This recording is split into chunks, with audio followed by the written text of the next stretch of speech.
Hello hello hello hello, good evening everyone. एक बात बताएंगे, यहाँ पर मैं विजिबल हूँ, ऑडिबल हूँ एंड कैसे हैं सब लोग? कोई इशू यहाँ पर किसी को कोई डाउट? सबसे पहले उससे लेते हैं, स्टार्ट करते हैं, फिर स्टार्ट करेंगे। बहुत इंटरेस्टिंग टॉपिक है आज, एब्सोल्यूट एंड स्ट्रिक्ट लायबिलिटी, है ना। मजेदार टॉपिक होने वाला है बहुत ज्यादा।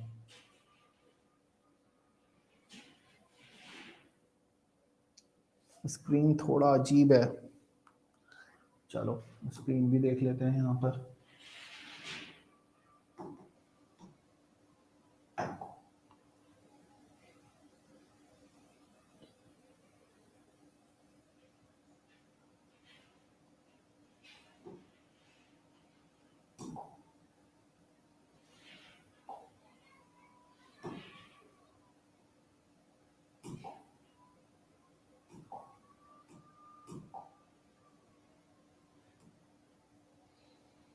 अब थोड़ी बेटर होगी।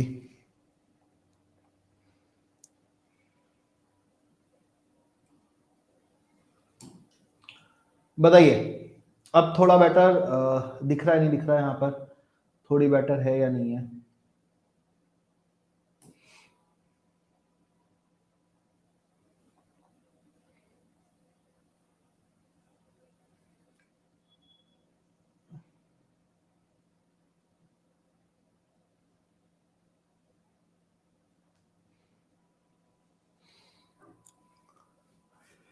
Good evening, good evening. एक बार बताएंगे अब स्क्रीन ज्यादा विजिबल है या नहीं है, एक बार, और फिर करते हैं स्टार्ट।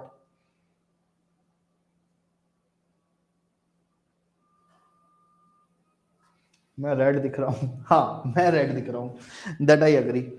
ठीक है, मैं थोड़ा सा लाल आ रहा हूँ।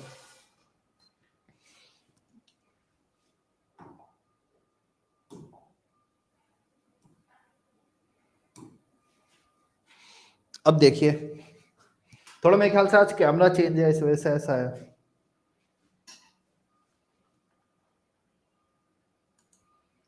Give it time Aditya ji, थोड़ा सा टाइम दीजिए, है ना, हो जाएगा।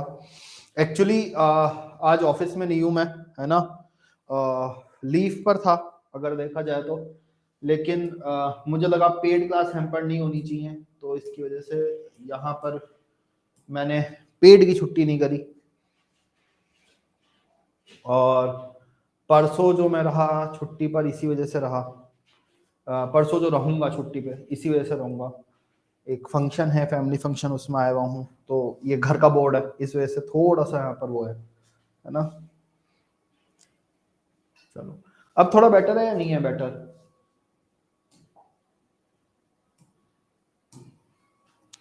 अब थोड़ा बेटर है या नहीं? क्योंकि छुट्टी करने से क्या होता, आपका यहाँ पर थोड़ा सा कोर्स डिले हो जाता, वो नहीं चाहता। फिल्टर चेंज करो, एक बार देखते हैं, थोड़ा सा चेंज करके अगर होता है तो, है ना।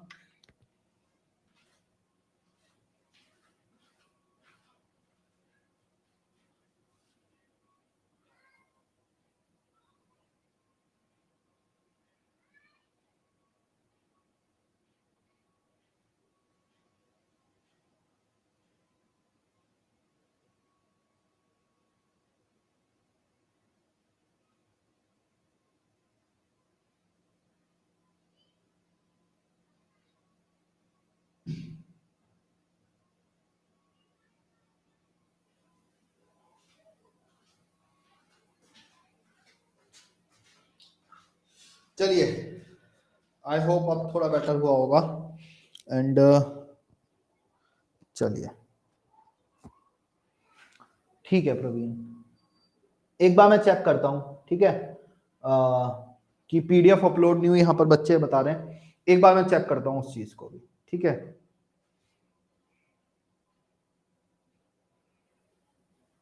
ठीक है, एक बार देखता हूँ। चलिए, कंटिन्यू करते हैं आज की क्लास। क्या यहाँ पर पढ़ने वाले हैं? The rule of strict liability and absolute liability, है ना। तो किसी भी लॉ में, अगर मैं यहाँ पर बात करूं क्रिमिनल लॉ की, तो क्रिमिनल लॉ तो हमें ये चीज बोल ही रहा है कि यहाँ पर आपका मेंस रिया होना चाहिए। यहां पर आपका मेंस रिया होना चाहिए, जब ही आप यहां पर लायबल हो सकते हो। गिल्टी माइंड होना जरूरी है। लेकिन अगर सिविल लॉ की बात करी जाए तो सिविल लॉ में भी यहां पर आपने किसी के राइट या टॉट के अंदर भी किसी के राइट जो है आपने इन्फ्रिंज करें, किसी के राइट आपने ब्रीच करें, जब ही यहां पर आपको लायबल ठहराया जा सकता है, या फिर जब ही आपको रेमेडी मिलेगी, जब ही आपको रेमेडी भी मिलेगी। Denims and injuria and injurious and denim, ये इसके प्राइम एग्जांपल है। हमने देखे ही हैं कि यहां पर किसी व्यक्ति को जब आप डैमेज पहुंचा रहे हैं या कोई व्यक्ति आपको डैमेज पहुंचा रहा है, तो आप यहां पर लीगल इंजरी पहुंचा रहे हैं, यहां पर उसका राइट इन्फ्रिंज हो रहा है, यहां पर लीगल इंजरी पहुंचाई जा रही है, या फिर लीगल राइट जो है वो वॉयलेट हो रहा है, तो उस कंडीशन में हमें रेमेडी मिलती है। उस कंडीशन में हमें सिर्फ रेमेडी मिलती है। लेकिन फॉर एग्जाम्पल यहां पर आपकी कोई भी गलती नहीं है, आप आराम से घर पे बैठे हैं, ना आपका कोई नेग्लिजेंस, ना आपका कोई फॉल्ट, क्या फिर भी आपको लॉ जो है लाइबल कर सकता है टॉट के अंदर? आपका कोई नेग्लिजेंस नहीं है यहां पर, और आपकी कोई गलती नहीं है, आप घर पे बैठे हो, सिंपली कुछ भी आपने गलत नहीं करा, कोई नेग्लिजेंस नहीं करा, क्या उस कंडीशन में भी आप यहां पर लाइबल हो सकते हो लॉ के अंदर, या नहीं हो सकते? क्या ऐसा चांस है कि उस कंडीशन में भी आपको लाइबल कर दिया जाए?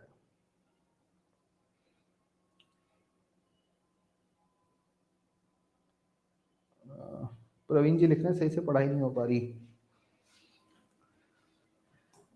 एंड ये जो रूल है, the rule of strict liability and absolute liability, इसी बारे में बात कर रहा है कि क्या नो फॉल्ट लायबिलिटी हो सकती है? आपका कोई फॉल्ट ही नहीं है, कोई नेग्लिजेंस नहीं है, कहीं से कहीं तक आपने कोई गलती नहीं करी, फिर भी क्या आप लायबल हो सकते हो या नहीं हो सकते? इसके बारे में बता रहा है हमें the rule of absolute liability और स्ट्रिक्ट लायबिलिटी। तो जनरली जो लॉ प्रेज्यूम करता है वो क्या प्रेज्यूम करता है? In general a person suing in tort law must prove negligence or malicious intent। या तो उससे कोई गलती हुई है, या फिर उसकी कोई malicious intent थी, जैसे हमने देखा था malicious prosecution के केस में। जब भी हम यहां पर tort law के अंदर या मैं अगर बात करूं किसी भी लॉ के अंदर लाइबल कर सकते हैं। जो स्ट्रिक्ट लाइबिलिटी है वो जनरल प्रिंसिपल ऑफ लॉ है, टॉट के अंदर एप्लीकेबल हो रही है, क्योंकि जो बाकी लॉ हैं वो डायरेक्टली बात कर ही रहे हैं स्ट्रिक्ट लाइबिलिटी के बारे में अगर बात कर रहे हैं तो। लेकिन यहां पर जो टॉट है वो क्या है? एक ऐसा सिविल रॉन्ग है जो कॉन्ट्रैक्ट नहीं है, जो ट्रस्ट नहीं है, बाकी सब टॉट के अंदर आ रहा है। इसलिए बाकी सारे सिविल लॉ की एक तरीके से बात हो रही है कि अगर जनरली बात करी जाए टॉट के अंदर या सिविल लॉ के अंदर अगर मैं बात करूं, तो यहां पर कोई गलती होनी चाहिए, आपने किसी का राइट इन्फ्रिंज करा होना चाहिए, आपका कोई मैलिशियस इंटेंट होनी चाहिए, नेग्लिजेंस होना चाहिए, तो ही आप यहां पर लायबल हो सकते हो। लेकिन इसी का एक्सेप्शन यहां पर हमें देखने को मिलता है एब्सोल्यूट लायबिलिटी और स्ट्रिक्ट लायबिलिटी। इसी के एक्सेप्शन है यहां पर स्ट्रिक्ट लायबिलिटी और एब्सोल्यूट लायबिलिटी। अब आपने बीएनएस पढ़ा है सब स्टूडेंट ने, तो यहां पर आपने डॉक्ट्राइन ऑफ मेंसरिया भी पढ़ी है कि जनरली हर ऑफेंस के लिए यहां पर मेंसरिया चाहिए होती है। लेकिन यहां पर अगर मैं बात करूं कुछ ऑफेंसेस की जहां पर मेंसरिया जो है वो एप्लीकेबल नहीं होती, कोई एग्जांपल देगा? कौन सा ऐसा ऑफेंस है बीएनएस के अंदर जहां पर मेंसरिया जो है वो एक इसेंशियल रिक्वायरमेंट नहीं है, एक ऐसा ऑफेंस जिसमें मेंसरिया नहीं चाहिए होती? कोई ऐसा एग्जांपल याद आ रहा है, ऐसा कोई ऑफेंस याद आ रहा है जिसमें मेंसरिया जो है वो चाहिए नहीं होती फिर भी ऑफेंस होता है? चलिए पहला एग्जांपल दिया है यहां पर थेफ्ट। क्या थेफ्ट के अंदर मेंसरिया नहीं चाहिए होती? श्योर हो? वहां पर वर्ड यूज हुआ है डिसऑनेस्टली। क्या डिसऑनेस्टली मेंसरिया नहीं है बेटा? Dishonestly is mens rea. तो यहां पर आप कैसे कह रहे हो कि मेंसरिया नहीं चाहिए होती थेफ्ट के अंदर? यहां पर बच्चे रेप भी लिख रहे हैं, क्या बात है? ऐसा मत करो यार, एक बार रिवाइज कर लो बीएनएस जिन स्टूडेंट्स का हो गया। क्या मेंसरिया के अंदर एक व्यक्ति इंटेंशन यूज नहीं कर रहा? क्या उसकी इंटेंशन यूज नहीं होती? whoever intentionally penetrates, whoever intentionally penetrates, negligence is also men's area। Negligence भी तो बेटा मेंसरिया है, आप ऐसे कैसे कह रहे हो कि नेग्लिजेंस जो है मेंसरिया नहीं होगी? It is also a state of mind. वैसे हम अभी नेग्लिजेंस जो है टॉट के अंदर ठीक से पढ़ेंगे, तो आपका नेग्लिजेंस का कॉन्सेप्ट जो आप सोचते थे उससे बहुत अलग लेकर जाऊंगा मैं, कि नेग्लिजेंस एक्चुअल में है क्या। तो नेग्लिजेंस को फिलहाल मैं माफ कर रहा हूँ। रॉन्गफुल कन्फाइनमेंट में यहाँ पर कह रहे हैं कि मेंसरिया इस्तेमाल नहीं होती। कैसे नहीं होती बेटा रॉन्गफुल कन्फाइनमेंट में मेंसरिया? यहाँ पर whoever voluntarily, यहाँ पर voluntarily के अंदर क्या आता है? इंटेंशन, रीजन टू बिलीव और नॉलेज। कैसी बात कर रहे हो, कैसे कह रहे हो? यहाँ पर culpable homicide, whoever intentionally caused that, whoever caused that with intention to cause death या knowingly। चलो पहला एग्जांपल यहाँ पर सही देते हुए यहाँ पर जिसे हम बोलते हैं दिया है सही जवाब प्रकाश जी ने। प्रकाश जी ने यहाँ पर सही जवाब दिया है। अच्छा मैं नाम लिख रहा हूं, उन्होंने जवाब क्या दिया है वो बता देता हूं मैं, है ना। नाम नहीं इंपॉर्टेंट है, जवाब क्या दिया है वो इंपॉर्टेंट है। प्राइवेट डिफेंस, बेटा प्राइवेट डिफेंस तो डिफेंस है, ऑफेंस थोड़ी है।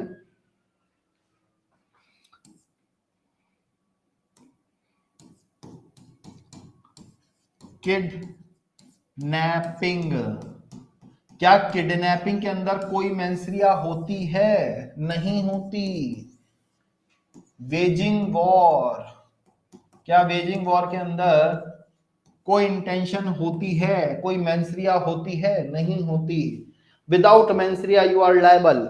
यहां पर किडनैपिंग और वेजिंग वॉर दो प्राइम एग्जांपल है जो बीएनएस में हमें देखने को मिलता है, जहां पर बिना मेंसरिया के भी एक व्यक्ति को लायबल करा जा रहा है। मतलब 18 साल से कम का बच्चा है, उसे आप इंटाइस करते हो या फिर टेक करते हो, लेकर जाते हो यहां पर लॉ ऑफ लॉफुल गार्जियन से बाहर, लॉफुल गार्जियनशिप से बाहर, तो आप किडनैपिंग कर रहे हो। चाहे उस बच्चे की जान बचाने के लिए लेकर जा रहे हो, चाहे उस बच्चे वो भूखा हो उसे खाना खिलाने लेकर जा रहे हो, यहां पर आपने क्या करा है? यहां पर आपने किडनैपिंग करी है। इन this condition you have committed an offence of kidnapping. चाहे आपकी इंटेंशन थी या नहीं थी, चाहे आपको नॉलेज थी या नहीं थी, कोई फर्क नहीं पड़ता। एक बार जरूर क्लास खत्म होने के बाद क्या करेंगे, बीएनएस में जो पवन सर ने, मैं मान नहीं सकता यहां पर पवन सर ने चीजें ना बताई हूं, ठीक है, जो बीएनएस में सर ने यहां पर मेंसरिया कराई थी, ठीक है, उसे एक बार जरूर पढ़ेंगे। टॉट की क्लास के लिए नहीं, खुद के लिए। टॉट की क्लास के लिए इंपॉर्टेंट नहीं है बेटा, लेकिन खुद के लिए इंपॉर्टेंट है। बीएनएस जो है एक मेजर सब्जेक्ट है, हर स्टेट में आ रहा है, चाहे प्री हो चाहे मेंस हो। बिहार एक एक्सेप्शन है, अब उसे नहीं छोड़ सकते ना, है ना। सर हैड टॉट दिस, बिल्कुल आदित्य जी मुझे पता है सर ने बताया होगा, ऐसा हो ही नहीं सकता, है ना। सर की काबिलियत पे मुझे शक नहीं है इस चीज में। कुछ चीजें बेटा बेसिक प्रिंसिपल ऑफ लॉ हैं और वो हर टीचर बताता ही बताता है। देखो मेरे से पढ़ोगे, मैं 4 चीजें ना बताऊं, 5 चीजें एक्स्ट्रा और बता दूं जो शायद कोई और टीचर ना बताए, लेकिन कोर प्रिंसिपल ऑफ लॉ जो है वो चेंज नहीं होगा। चाहे टॉट मेरे से पढ़ लो चाहे किसी और से पढ़ लो, कोर प्रिंसिपल सेम होगा। लेकिन यहां पर आपको किस तरीके से वो सर्व करा जा रहा है, क्या आपको फिट करा जा रहा है, वो इंपॉर्टेंट है। रॉन्गफुल कन्फाइनमेंट भी होगा नहीं बेटा, वॉलंटरली वर्ड हुआ है वहां पर, है ना, वॉलंटरली वर्ड यूज हुआ है। एक बार वॉलंटरली वर्ड देखेंगे यहां पर इप्सिट जी, है ना, एक बार वहां पर देखेंगे वॉलंटरली वर्ड हुआ है, मेरे हिसाब से वॉलंटरली वर्ड यूज हुआ है उसमें रॉन्गफुल कन्फाइनमेंट में, एक बार देखेंगे 100%, ठीक है। तो स्ट्रिक्ट लायबिलिटी क्या है? जहां पर आपका कोई नेग्लिजेंस नहीं है, जहां पर आपका कोई भी मेंटल एलिमेंट नहीं है, कुल मिलाकर नो फॉल्ट लायबिलिटी है, आपकी कोई गलती ही नहीं है फिर भी you are liable. Strict liability is what? Strict liability is no fault liability. अगर आप इसे लिखना चाहें अपने एग्जाम के लिए, एस्से के लिए, तो बहुत सही रहेगा। यहां पर ये वर्ड जो है नो फॉल्ट लायबिलिटी, जहां पर आपकी कोई गलती नहीं है but you are being held liable, जहां पर जब आपका कोई फॉल्ट नहीं है फिर भी आप यहां पर लायबल ठहराए जा रहे हो। This is what absolute and strict liability. अभी हम पढ़ रहे हैं strict liability. And the principle of strict liability was held in the case of Rayland versus Fetcher. Rayland versus Fetcher के अंदर यहां पर जस्टिस ब्लैकबर्न में यहां पर रूल ऑफ स्ट्रिक्ट लायबिलिटी को एस्टैब्लिश करा था। अब स्ट्रिक्ट लायबिलिटी है क्या, यहां पर ये समझते हैं। चलिए मान लेते हैं यहां पर आपने, आपके घर में, सबके घर में यहां पर पानी होगा। मान रहा हूं मैं आपके घर में 5 मेंबर्स रहते हैं, आप, आपके 2 भाई बहन और आपके माता पिता जी, तो 5 जने रहते हैं। 5 जनों के कंडीशन में यहां पर मैं मानता हूं कि 1000 लीटर्स पानी का टैंक होगा आपके पास, राइट। 1000 लीटर पानी, 1000 लीटर वाटर आप घर में स्टोर करते हो रेगुलर बेसिस पर। अब यही फैमिली जो है जब यहाँ पर 10 लोगों की हो जाती है या 15 लोगों की हो जाती है, तो उस कंडीशन में रेजिडेंशियल पर्पस पे किसी ने यहाँ पर 2500 लीटर का टैंक जो है वो लगा लिया। 2500 लीटर का टैंक यहाँ पर लगा लिया किसी ने, किसी व्यक्ति ने, अगर ऐसा लगता है कि उसे हाँ कि पानी ज्यादा इस्तेमाल होगा। लेकिन आप यहाँ पर 1,00,000 लीटर पानी जो है वो स्टोर करते हो। 1,00,000 लीटर, क्या 1,00,000 लीटर कॉमन है? 1,00,000 लीटर पानी स्टोर करना कॉमन है? It is common? आपको 1,00,000 लीटर पानी स्टोर होता हुआ लोगों के घर में दिखेगा, इट इज कॉमन और नॉट? इट इज नेचुरल और नॉट? ये नेचुरल है क्या? ये नेचुरल यूज है कि एक घर में 1,00,000 लीटर पानी यहां पर स्टोर करा जाए? क्या ये नेचुरल होगा? चलो, अगर 1,00,000 लीटर पानी नहीं है तो यहां पर प्लांट, घर में पेड़ पौधे उगाना इज नेचुरल और नॉट? वो नेचुरल होगा या नहीं होगा? अगर घर में आपने पेड़ पौधे उगा रखे हैं तो वो नेचुरल है या अननेचुरल है? घर में आपने पेड़ पौधे उगा रखे हैं तो इट इज नेचुरल और अननेचुरल? It is natural. बच्चे कह रहे हैं नेचुरल है। चलो, अगर यहां पर वो पॉइजनस प्लांट है, अगर वो पॉइजनस प्लांट है, उस कंडीशन में ये नेचुरल है या फिर अननेचुरल है? अगर आपने अपने घर में जहरीले पौधे उगा रखे हैं तो ये नेचुरल हो जाएगा या अननेचुरल हो जाएगा? क्या घर में जनरली यहां पर ऐसे पेड़ उगाए जाते हैं जो जहरीले होते हैं? क्या जनरली घर में ऐसे पेड़ उगाए जाते हैं जो जहरीले होते हैं? नहीं। अब मान लेते हैं आपने एक प्लांट उगा रखा था जो नॉन पॉइजनस था, जो जहरीला नहीं था, ठीक है, लेकिन उसके कांटे लगे हुए थे। जो कांटे होते हैं, कैक्टस जैसे एक एग्जांपल है, कांटे लगे हुए थे। या फिर जनरली वो प्लांट उगाया जाता है, अगर ज्यादा मात्रा में कोई खा ले तो उसकी डेथ हो सकती है। जैसे बहुत सारे पेड़ होते हैं, जैसे जिन्हें आप तोड़ो तो यहाँ पर व्हाइट व्हाइट कलर का उसमें से कुछ निकलता है, अगर वो स्किन पर भी लग जाए तो स्किन जल सी जाती है, आंखों में डल जाए तो आंखों को अंधा कर देता है। ऐसे प्लांट्स जनरली यहाँ पर घरों में, घरों के बाहर जो है हमें लगे हुए दिखते हैं। इट इज नेचुरल यूज, आम जनता के घरों में ये होता है कि ठीक है। यह कैक्टस जो है जिसके अंदर कांटे हैं वो एक बहुत नॉर्मल है। अब यहां पर आप अपना नाम क्या मान सकते हो? जो लास्ट मैसेज है आदित्य का है, तो मैं मान रहा हूं यहां पर आदित्य जी हैं, ठीक है। यहाँ पर ये आदित्य जी हैं, आदित्य जी ने यहाँ पर प्लांट उगाया, एक जो कैक्टस था जिसके अंदर कांटे थे। यहाँ पर प्रीति जी की बिल्ली है, एक प्रीति जी की एक छोटी सी किटन है, बिल्ली का बच्चा है ना, छोटा बच्चा है, बिल्ली है, जो ब्रीड है वो भी बिल्ली की छोटी वाली ब्रीड है, और उसका भी छोटा सा बच्चा है। वो एक दिन आदित्य जी के घर में घुस जाती है और वो जो प्लांट है, जो कैक्टस है, वो यहां पर खा लेती है और उसकी डेथ हो जाती है। इस कंडीशन में यहां पर आदित्य जो हैं वो लायबल होंगे या नहीं? आपके हिसाब से उस कंडीशन में यहां पर आप आदित्य को लायबल मानोगे या नहीं मानोगे?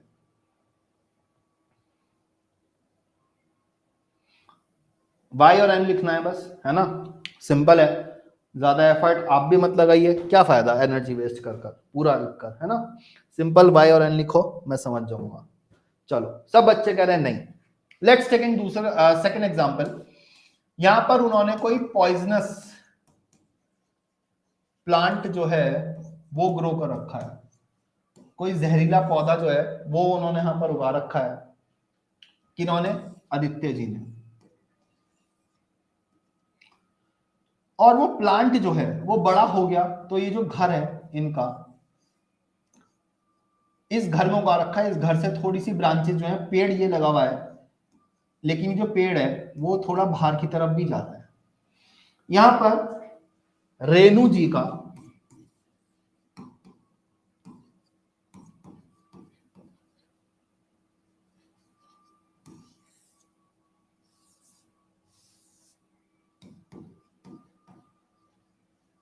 हॉर्स, रेणु जी का घोड़ा आता है, ऐसे ही घूमता घूमता घूमता घूमता घूमता घूमता, और यहां पर ये जो प्लांट है ये प्लांट खा लेता है और उसकी डेथ हो जाती है। क्या उस कंडीशन में आप यहां पर आदित्य को लाइबल करेंगे या नहीं? क्या उस कंडीशन में यहां पर आपके हिसाब से आदित्य लायबल है या नहीं है? According to you, in this condition will Aditya be liable और नॉट?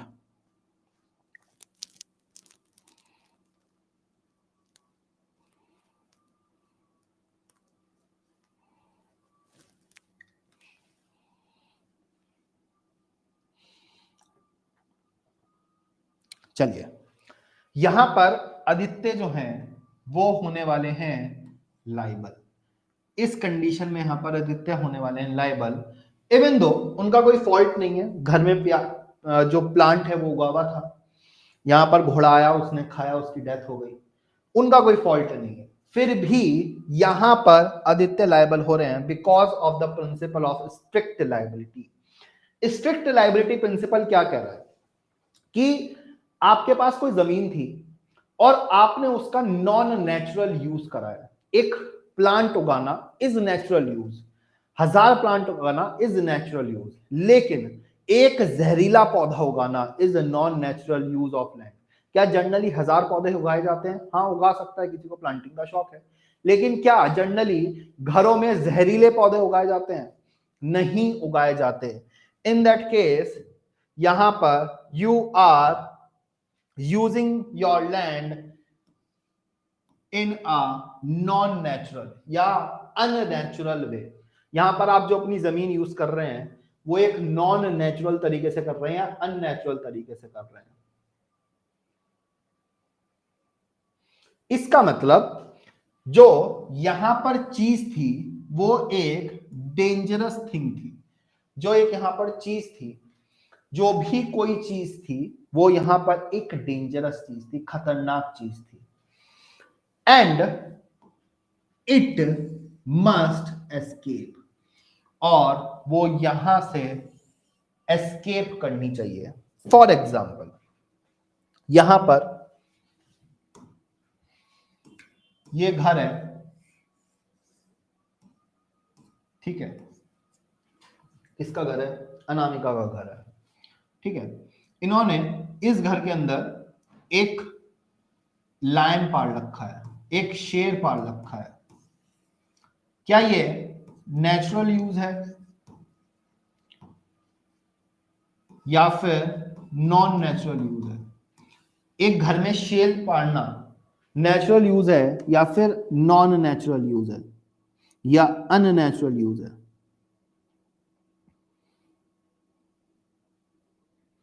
नॉन नेचुरल यूज है।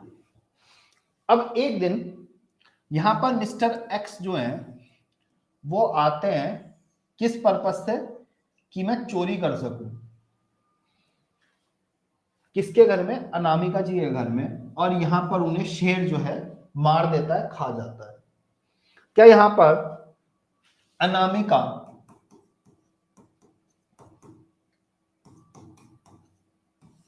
लायबल होंगी?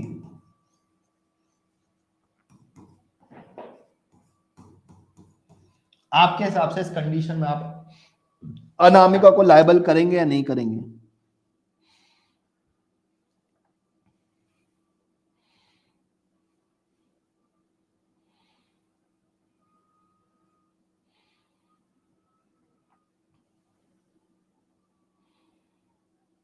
चलिए, मोस्टली बच्चे कह रहे हैं यहां पर कि हम इस कंडीशन में अनामिका को लायबल कर देंगे। इस कंडीशन में यहां पर अनामिका लायबल नहीं होने वाली। क्यों? There are two principles for strict liability. First is non natural use of land. जो आप लैंड का इस्तेमाल कर रहे हैं that is unnatural, that is not natural. Generally वो लैंड जो है इसलिए यूज नहीं होता, ठीक है। एंड और नहीं है, मतलब दोनों एसेंशियल्स पूरे होने चाहिए। ये एसेंशियल पूरा हो रहा है, शेर उन्होंने पाला, that is non natural use of land, but it must escape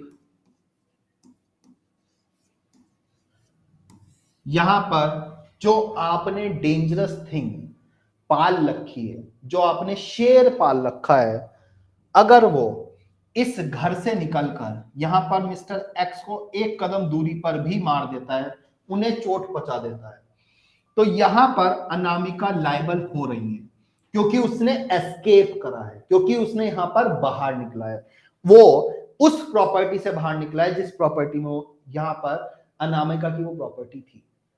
लेकिन इस कंडीशन में मिस्टर एक्स जो है वो खुद घर में जा रहे हैं, वो खुद घर में घुसे हैं चोरी करने के लिए।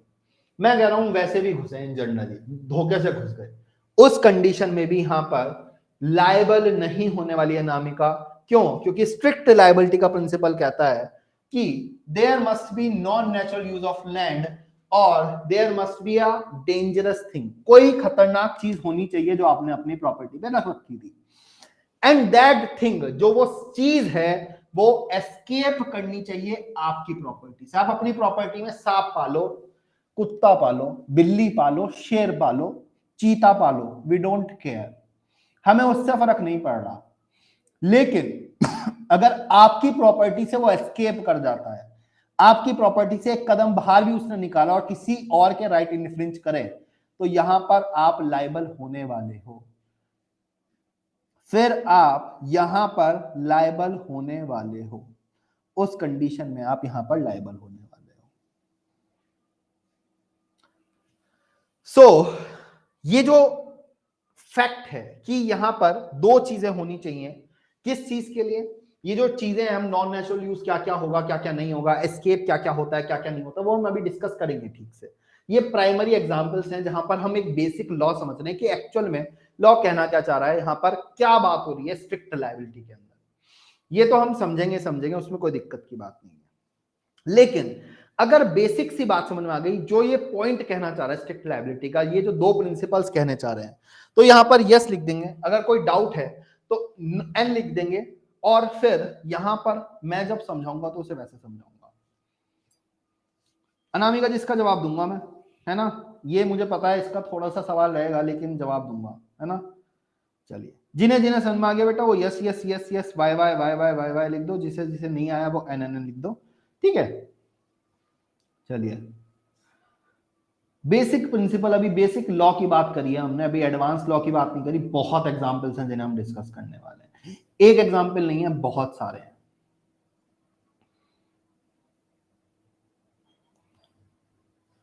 चलो, कम बच्चों के रिप्लाई आए, एक दो मुझे एन दिख रहे हैं, बाकी मोस्टली मुझे वाई दिख रहे हैं, ठीक है। One of the most landmark judgement, अगर मैं बात करूं टॉट की, तो किसी एग्जाम में अगर टॉट आता है तो उसके अंदर 90% चांस होते हैं कि अगर 10 क्वेश्चन आने हैं तो एक क्वेश्चन ये जरूर आ जाए, अगर आसान टॉट पूछा जाता है कि रेलैंड वर्सेस फैचर केस के फैक्ट क्या थे, रेलैंड वर्सेस फैचर का जजमेंट किसने दिया, रूल ऑफ स्ट्रिक्ट लायबिलिटी कौन से जजमेंट में प्रोपाउंड करा गया, या फिर रेलैंड वर्सेस फैचर में कौन सा प्रिंसिपल ले डाउन करा गया। तो स्ट्रिक्ट लायबिलिटी का रूल रेलैंड वर्सेस फैचर के अंदर यहां पर हेल्ड डाउन करा जाता है, रखा जाता है। ठीक है,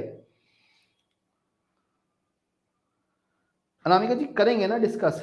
ये मत सोचो कि मैंने वो एग्जाम्पल छोड़ दिया अनामिका जी, वो घोड़े वाले को लेकर थोड़ा सा वो है, ठीक है। ये मत सोचना कि मैंने ये एग्जाम्पल जो है अपने मन से बनाए हैं कोई सा भी, ये सारे एग्जाम्पल आपको इसमें लिखे हुए मिलने वाले हैं। ये मत सोचो कि यहाँ पर क्लास अधूरी बिना किसी सवाल के जवाब दिए मैं चला जाऊंगा, पूरा डिस्कस करेंगे फिर ही जाऊंगा। जब आप सब यस लिख दोगे फिर क्लास खत्म होगी, ठीक है। लेकिन फिलहाल फ्रॉम द स्क्रैच स्टार्ट कर रहे हैं, फ्रॉम द बेसिक यहाँ पर स्टार्ट कर रहे हैं कि जो चीजें हुई उसे बस थोड़ा सा माइंड में रखो कि स्ट्रिक्ट लायबिलिटी है क्या, और धीरे धीरे धीरे समझ जाओगे, ठीक है। चलो, तो रेलेंड वर्सेस फैचर बहुत ज्यादा इंपॉर्टेंट गेम केस लॉ है हमारा, जो हर एग्जाम में पूछा जाता है। तो जजमेंट जो दिया था जस्टिस ब्लैकबर्न ने दिया था, और इसी केस के अंदर यहाँ पर रूल ऑफ स्ट्रिक्ट लायबिलिटी जो है वो हेल्ड करा जाता है, प्रोपाउंड करा जाता है, अगर टू बी प्रिसाइज बोला जाए। इसी जजमेंट के अंदर यहाँ पर रूल ऑफ स्ट्रिक्ट लायबिलिटी पहली बार यहाँ पर करा जाता है एस्टैब्लिश। क्या केस है, सिंपल सी बात है।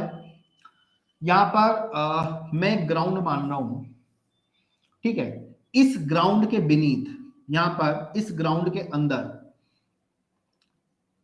यहां पर इस ग्राउंड के नीचे क्या है, कोल माइंस है।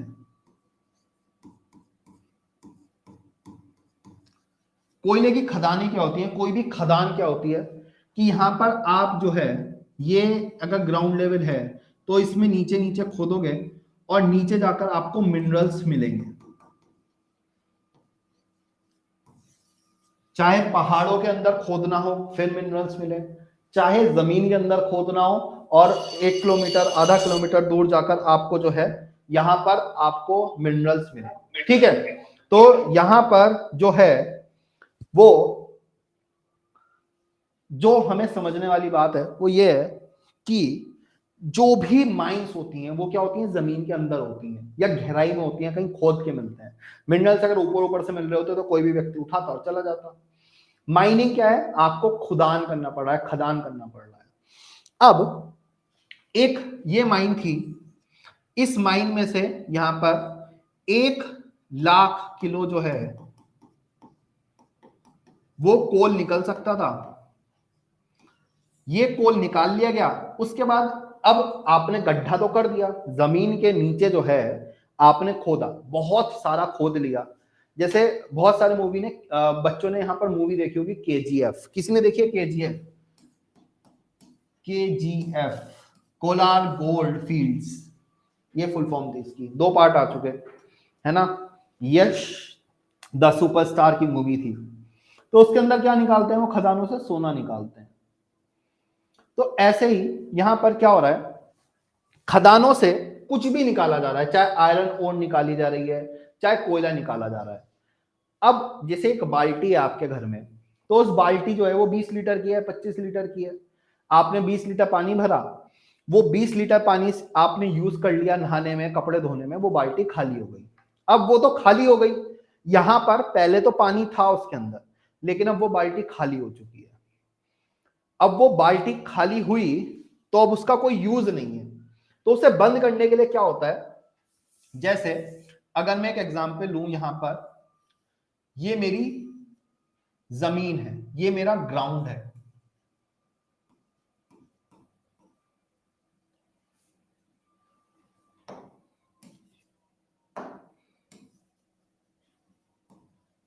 ये मेरा ग्राउंड है, ये मेरी सतह है ग्राउंड की, ठीक है।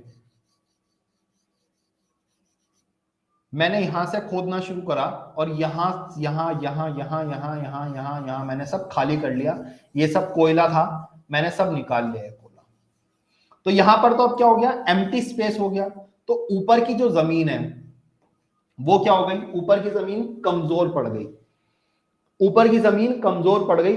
अब नीचे खोखलापन है, सिर्फ और सिर्फ 2 फीट तक यहां पर क्या है, सपोर्ट करने के लिए है। जो ऊपर वजन पड़ेगा तो ठीक है, लेकिन यहां पर खोखलापन आ गया, यहां पर नीचे से जो आपने मटेरियल निकाल लिया वो ठोस नहीं रहा।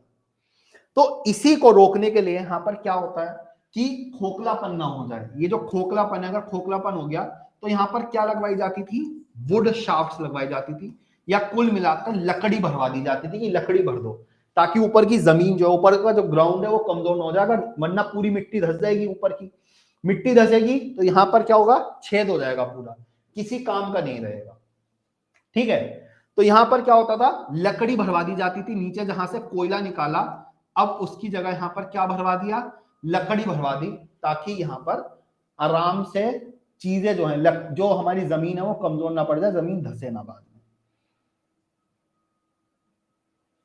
Sir I am not able to make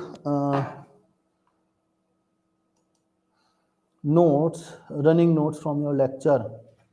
Sakshi notes की जरूरत क्या है यार, है ना, जो भी मैं बताता हूँ ऑलरेडी मैं लिख कर लाता हूँ पहले से। ठीक है, तो यहाँ पर नोट्स की जरूरत मैंने वैसे डिस्कस करी है पहले भी, नोट्स की जरूरत नहीं है ना, भरोसा रखो इस चीज का। कभी क्लास बाद में मेरे नोट से पढ़कर देखना, अगर कुछ ऐसा लगे कि सर ने क्लास में बताया था अब इसमें समझ में नहीं आ रहा, तो दिक्कत की बात है, वरना तो इट्स ऑल क्लियर, मेरे हिसाब से कोई दिक्कत की बात नहीं है। तो यहां पर कोयला निकाल दिया गया और लकड़ी लगा दी गई, इतनी बात समझ में आ गई।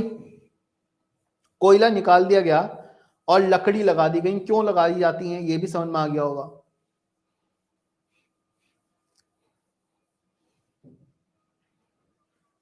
यस और नो, कि यहां पर कोयला निकाला और कोयला निकालने के बाद यहां पर लकड़ी लगा दी।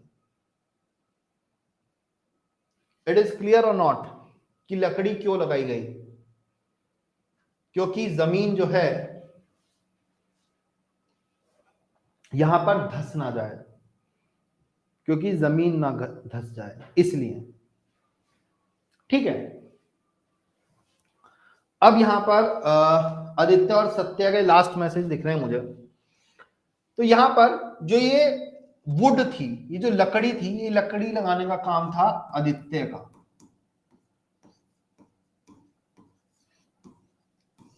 ये लकड़ी लगाने का काम था आदित्य को, कि यहां पर पूरी तरीके से ठोस तरीके से भर दे लकड़ी। लेकिन यहां पर आदित्य जो है वो ठोस तरीके से लकड़ी भरते नहीं, वो कहते हैं क्या करेंगे लकड़ी वकड़ी भर के, चिल करो, यहाँ पर कोई जरूरत नहीं है लकड़ी वकड़ी भरने की। और यहाँ पर मान लो 100 पीस लकड़ी के आने थे, वो यहाँ पर 80 पीस लकड़ी के लगाते हैं और 20 पीस लकड़ी के बचा लेते हैं, ताकि कॉस्ट इफेक्टिव पड़ सके, पैसा बच सके। थोड़े समय बाद यहां पर सत्या जो है वो ये जमीन खरीद लेती हैं और सत्या यहां पर एक पॉन्ड बना लेती हैं। पॉन्ड कह लो, स्विमिंग पूल कह लो, आज के जमाने में तो स्विमिंग पूल आपको ज्यादा समझ में आएगा, पॉन्ड समझ में नहीं आएगा कि पॉन्ड क्यों बना रही है ना। यहां पर स्विमिंग पूल बना लेती हैं इसके ऊपर।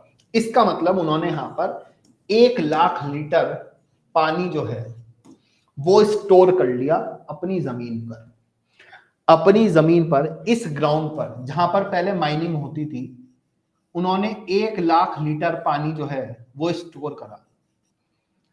एक दिन क्या होता है, 1,00,000 लीटर पानी वो जमीन जो है वो सह नहीं पाती, क्योंकि एक्चुअल में 100 लकड़ी लगनी थी, लगी 80, और ये पानी जो है यहां नीचे चला जाता है।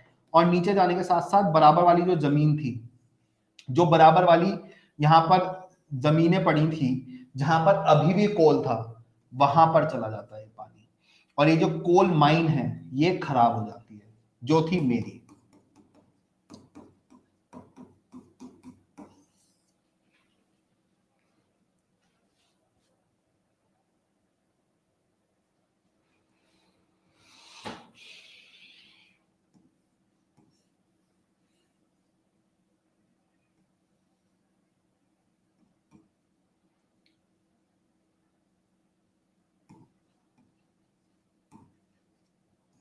यहां लकड़ी भरवाई गई, यहां पर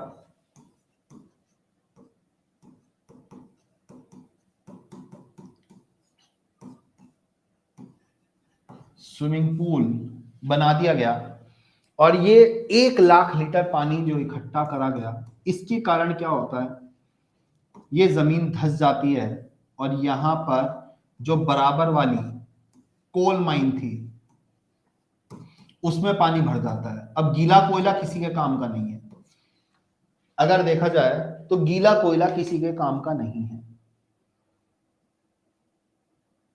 यहां पर गीला कोयला किसी के काम का नहीं है। तो यहां पर ये जो हमारी कोल माइन थी ये मेरी थी, मैं सू करता हूं किसे? स्विमिंग पूल के ओनर को। स्विमिंग पूल के ओनर को। सवाल यह है क्या स्विमिंग पूल का ओनर लायबल होगा या नहीं होगा? आपके हिसाब से यहां पर स्विमिंग पूल का ओनर लायबल होगा या नहीं होगा? यस और नो? जल्दी से वाई और एन लिखना है, सब लिख दो, कोई फर्क नहीं पड़ रहा है ना। यस और नो? अगर हम देखें बेसिकली तो इसका जवाब नो होना चाहिए। यार गलती क्या है उसकी? उसने स्विमिंग पूल बनाया, लकड़ी जो है वो तो किसी और व्यक्ति को भरनी थी, गलती लकड़ी भरने वाले से हुई, उसकी कोई गलती नहीं है।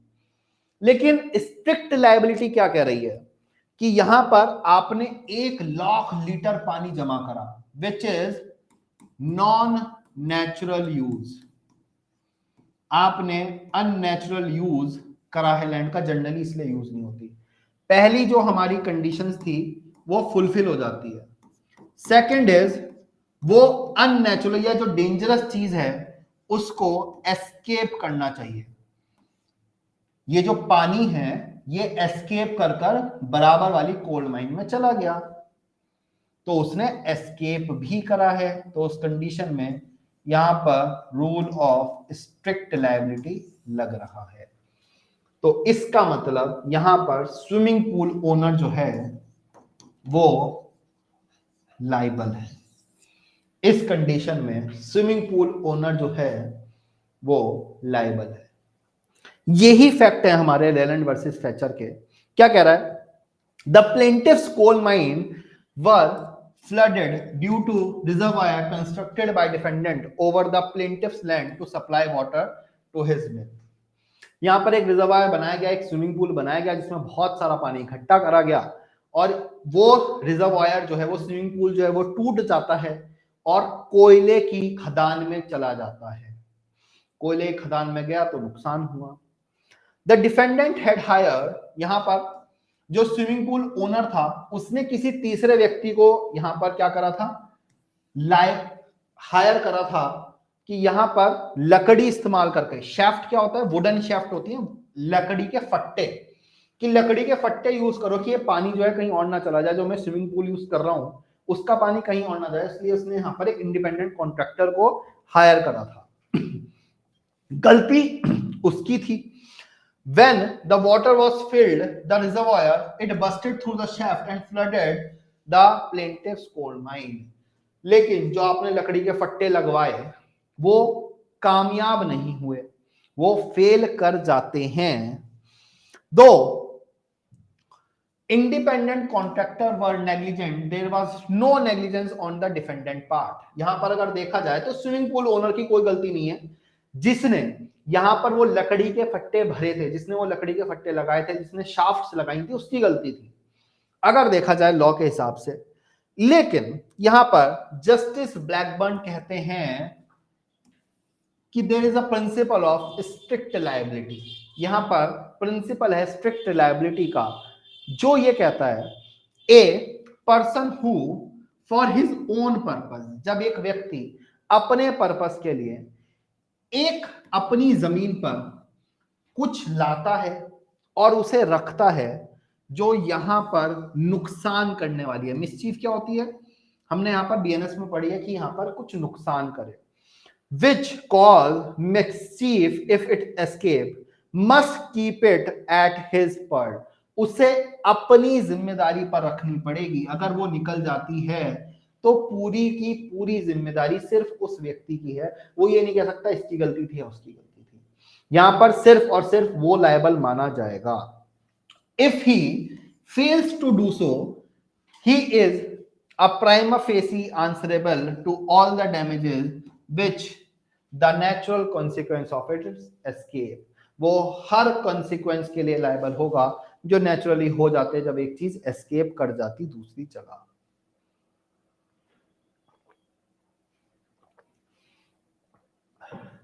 तो जब आप 1 लीटर पानी लेकर आए, 1 लाख लीटर पानी लेकर आए और वो एस्केप करा, तो यहां पर आप लाइबल हो। आपकी जिम्मेदारी थी कि वो शाफ्ट ना टूटे।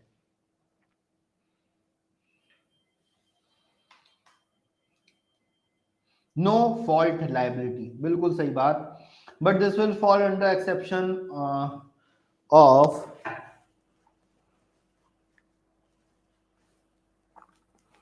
Third party action.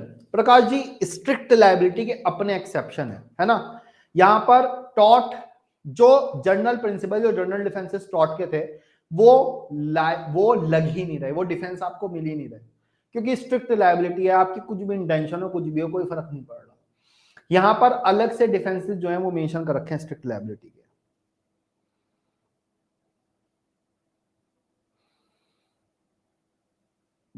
He can, Aditya, he can, but prima facie who is liable? Prima facie यहां पर स्विमिंग पूल का ओनर लायबल है। अगर ये फैक्ट समझ में आ गए, एक बार पढ़ लो कंप्लीट तरीके से कि क्या है, क्योंकि ये फैक्ट लिखने पड़ेंगे बेटा एग्जाम में, ठीक है। ये फैक्ट जो है आपको एग्जाम में लिखने पड़ेंगे, पॉइंटर्स की तरह लिख कर आओगे तो ज्यादा नंबर आएंगे। यहां पर कोशिश करके पॉइंटर्स में लिख कर आना। तो ये फैक्ट एक बार समझो क्या कहना चाह रहा है यहाँ पर, कि कोल माइंस थी प्लेंटिफ की, ठीक है। यहाँ पर रिजर्वायर बिल्ड करा जाता है, किसी तीसरे व्यक्ति से यहाँ पर शाफ्ट लगवाई जाती है, वुडन शाफ्ट लगवाई जाती है। उसके बाद यहां पर जो है वो वुडन शाफ्ट ठीक से लगती नहीं है, यहां पर वो लायबल हो जाएगा। यहां पर पानी जो है वो कोल माइंस में चला जाता है, तो जस्टिस ब्लैकबर्न सीधी सी बात कह रहे हैं, person for his own purpose, अपने मतलब के लिए कुछ लेकर आता है जमीन पर, तो उसने यहां पर मिसचीफ कमिट, अगर मिसचीफ कमिट हो जाता है तो वो सब कंसिक्वेंस के लिए लायबल होगा। अगर फैक्ट समझ में आ गए तो यस लिख देंगे, अगर नहीं आए तो एक और बार मैं समझा दूंगा, एन लिख देंगे। अगर आ गए तो यस लिख दो, नहीं आए तो एन लिख दो, लेकिन लिखना जरूर है, so that I would know कि आपको समझ में आए या नहीं आए, है ना। जवाब दूंगा प्रकाश, इसका क्लास खत्म होते होते मिल जाएगा जवाब अपने आप में। बहुत कम बच्चे यस लिख रहे हैं, या तो सबको आए नहीं या फिर सब लिख नहीं रहे, दोनों ही कंडीशन यहाँ पर डेंजरस है, ठीक है। चलो कोई नहीं। फिर यहाँ पर दो इसेंशियल जो हैं स्ट्रिक्ट लायबिलिटी के, हमेशा याद रखेंगे। First is the land must be use for non natural purpose. यहाँ पर जो लैंड है वो अननेचुरल या नॉन नेचुरल पर्पस के लिए यूज होनी चाहिए। The defendant must introduce some dangerous thing, जो भी चीज वो लेकर आ रहा है वो डेंजरस होनी चाहिए, जनरली यहाँ पर नहीं होने वाली यहाँ पर use. And the thing brought और kept by the defendant must escape, वो कहीं ना कहीं उसकी प्रॉपर्टी से दूर जानी चाहिए। अगर उसी की प्रॉपर्टी में है तो यहां पर कुछ भी वो लायबल नहीं होगा। देखते हैं यहां पर non natural use of land क्या क्या कहा गया, क्या क्या नहीं कहा गया, ठीक है। तो there is no fixed objective test to distinguish between natural and non natural use of land. The court determine on the basis of defendant conduct, the nature of their business and social utility of the activity. For example, यहां पर आपने अपने घर में share रख रखा है, वो क्या है, आपने अपने घर में शेयर रख रखा है, that is non natural use of land. लेकिन एक जू ने अपने यहां शेयर रख रखा है, वो नेचुरल यूज है। जू का काम ही क्या होता है, यहां पर जानवर रखना। आपने अपने घर में एक जहरीला सांप पाल रखा है, that is non natural use of land. लेकिन एक सपेरा यहां पर सांप पालता है, जहरीला जो है वो क्या है, वो एक बार को नेचुरल हो सकता है। तो क्या नेचुरल होगा, क्या नॉन नेचुरल होगा, कोई ऑब्जेक्टिव टेस्ट नहीं है कि ये नेचुरल है या अननेचुरल है। ये सब कोर्ट डिसाइड करेगा according to their profession, according to social utility. जैसे सदर्न इंडिया में या नॉर्थ ईस्ट इंडिया में अगर आप जाओगे, किसी ट्राइब कम्युनिटी में जाओगे, जैसे नागालैंड वगैरह जाओगे, तो वहां पर बहुत कॉमन हो सकता है कि जो ऐसे जानवर जो आप सोचो कि वाइल्ड हैं, मैं यहाँ पर उन्हें नहीं पाल सकता, यहाँ पर ये जानवर नहीं पालने चाहिए, फिर भी वो ट्राइब्स उन जानवर को पाल रहे होंगे, उनके घर में रहते होंगे, आराम से यहाँ पर सब चीजें चलती होंगी। तो for that specific area, that particular area, that animal is natural use of land, उसे पालना नेचुरल हो जाएगा। ऑन द अदर हैंड, वहीं पर अगर आप 1000 किलोमीटर इधर की तरफ आ जाओ, दिल्ली की तरफ आ जाओ, तो वो जानवर जो है घर में पालना completely non natural use of land हो जाएगा।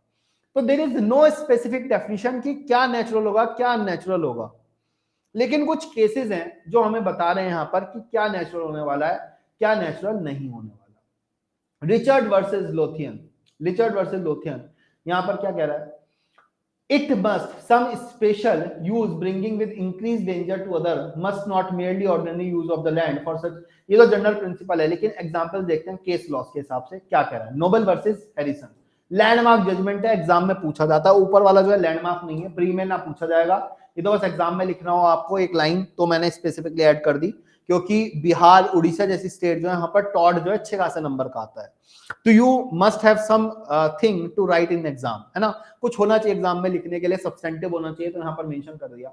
लेकिन नोबल वर्सेस हैरिसन अगर आप किसी भी स्टेट में मिस कर आते हो तो आपने यहाँ पर एग्जाम में कंप्लीट आंसर नहीं लिखा, एग्जामिनर एज अ राइट आपके आंसर काट सकता है। क्या कह रहा है, a non-poisonous tree growing on the defendant's land overhung a highway। चलो क्या कह रहा है, बड़ा शानदार केस है। यहां पर एक घर था, यहां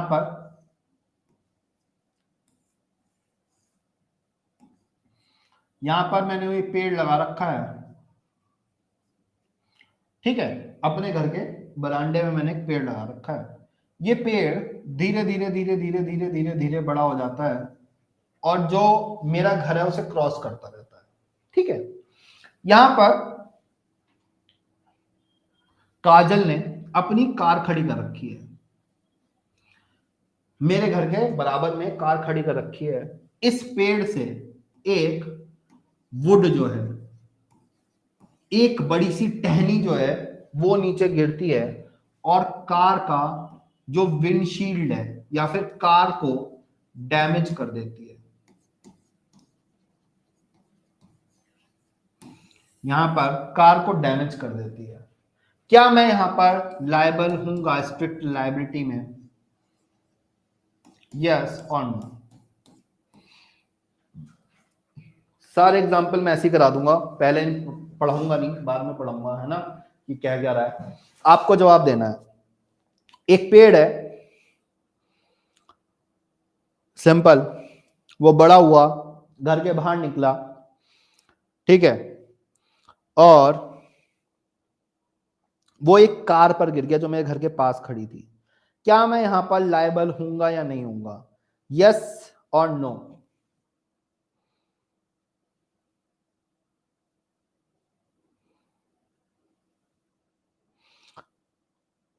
चलो, घर के बाहर निकला तो सीधी सी बात है एस्केप है।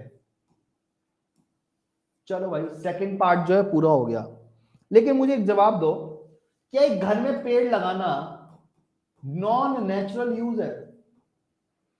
क्या घर में पेड़ लगाना, एक घर में पेड़ नहीं होता लोगों के, क्या ये अननेचुरल यूज है कि अगर मैं घर में पेड़ लगा रहा हूं, क्या वो डेंजरस थिंग है या नहीं है? क्या फर्स्ट वाला यहां पर पूरा हो रहा है नहीं हो रहा, पहला इसेंशियल पूरा हो रहा है या नहीं हो रहा? नहीं हो रहा ना यहां पर फर्स्ट इसेंशियल पूरा, तो स्ट्रिक्ट लायबिलिटी कैसे हो जाएगी? पहला इसेंशियल पूरा होना जरूरी है, non natural use of land, जब दोनों पूरे होंगे तो स्ट्रिक्ट लायबिलिटी लगाओगे। तो कभी भी लॉ को अपने कॉमन सेंस से कि ये होना चाहिए वैसे एप्लीकेबल नहीं करना। आप हमेशा लॉ को देखिए, जब इंटरप्रिटेशन ऑफ स्टैट्यूट्स पढ़ते हैं तो वहां पर अलग अलग इंटरप्रिटेशन क्यों पढ़ाई जाती है, स्ट्रिक्ट इंटरप्रिटेशन क्यों पढ़ाई जाती है, मिसचीफ रूल क्यों पढ़ाया जाता है, हार्मोनियस कंस्ट्रक्शन क्यों पढ़ाई जाती है? Just because her bar law को हम मिसचीफ रूल की तरीके से, जो हमें सही लग रहा है उस तरीके से अप्लाई नहीं कर सकते। कई बार लॉ को हमें स्ट्रिक्ट इंटरप्रिटेशन देनी पड़ेगी कि जो कानून है वो ही कानून अप्लाई होगा। और यहां पर कानून क्या है कि नॉन नेचुरल यूज होना चाहिए और एस्केप होना चाहिए। भाई एस्केप हुआ, घर के बाहर निकला, अग्रीड, लेकिन क्या एक घर में पेड़ लगाना non natural use of land है? नहीं है। और वही इस केस में बोला गया, a non poisonous tree growing on defendant's land overhung highway, एक हाईवे के ऊपर उसकी डाली जा रही है। The branch unexpectedly broke and fell on the defend plaintiff's vehicle. यहां पर जो ब्रांच है जो बाहर निकल रही थी घर के, वो यहां पर प्लेंटिफ के व्हीकल पे गिर जाती है। The branch broke due to the latent defect which was not discoverable through the reasonable inspection। देख के लग नहीं रहा था कि पेड़ की ब्रांच जो है वो गिर जाएगी, ठीक है। Neither the defendant nor their servant was aware of any danger from the tree। किसी को नहीं पता था भाई कि एक सिंपल पेड़ से भी ऐसा कुछ हो सकता है। आप जब भी जाते होंगे तो सड़कों पर कितने बेइंतहा पेड़ है। यहां पर जब आप हाईवे पे निकलते हो, सरकारी पेड़ जो होते हैं जनरली, जो सरकार के अंदर माने जाते हैं, बहुत सारे ऐसे पेड़ ऊपर जो है वो होते हैं। कई बार पेड़ जो है जब आंधी आती है, हल्की बहुत आंधी आती है, तो भी उनकी डाली गिर जाती है, एक्सीडेंट हो जाता है उस चक्कर में। क्या यहाँ पर लायबल होता है कोई? नहीं होगा, क्योंकि non natural use of land नहीं है। The court held that defendant was not liable. Growing a non poisonous tree is not non-natural use of land under Rowland versus Fletcher। एक पेड़ लगाना यहां पर नेचुरल यूज ऑफ लैंड होता है बेटा, non natural use of land नहीं होगा।